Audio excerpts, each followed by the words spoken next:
नमस्कार दोस्तों, हमारे यूट्यूब चैनल में आपका स्वागत है। आज हम आपको बहुत ही प्यारा सुंदर सा राम जी का भजन सुनाएंगे। यह गीत आपको कैसा लगे, जैसा भी हो अपनी राय कमेंट में जरूर देना। रघुबर कहिया अइबा हमरे आगे नैया में, प्रेम के मड़ैया में ना।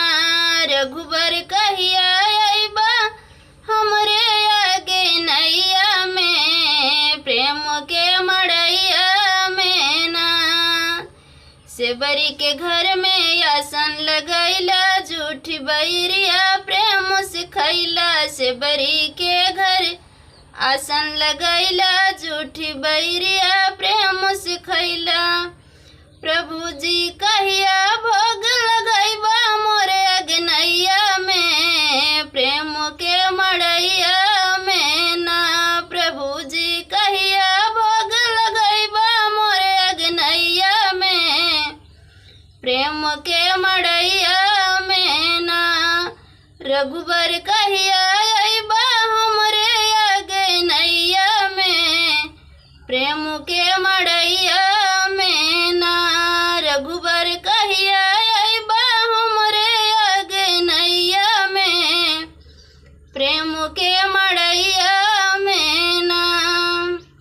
दिहला गौतम के नारी तारी, पत्थर से बनौला नारी। दिहला गौतम के नारी तारी, पत्थर से बनौला नारी। प्रभु जी कहिया पार लगैबा हमारी नैया के, प्रेम के मड़ैया में ना। प्रभु जी कहिया पार लगौबा हमारी नैया के, प्रेम के मड़ैया में ना। रघुबर कहिया अइबा हमरे अगनैया में, प्रेम के मड़ैया में ना। रघुबर कहिया अइबा हमरे अगनैया में, प्रेम के मड़ैया में ना। दुष्ट दुशासन खींचत साड़ी, द्रौपदी की लाज बचाया मुरारी। दुष्ट दुशासन खींचत साड़ी, द्रौपदी लाज बचाया मुरारी। प्रभु जी कहिया दाग छोड़ौबा हमर चुनरिया के, प्रेम के मड़ैया में ना। प्रभु जी कहिया दाग छोड़ौबा मोर चुनरिया के, प्रेम के मड़ैया में ना। रघुबर कहिया अइबा हमरे आगे नैया में, प्रेम के मड़ैया में ना।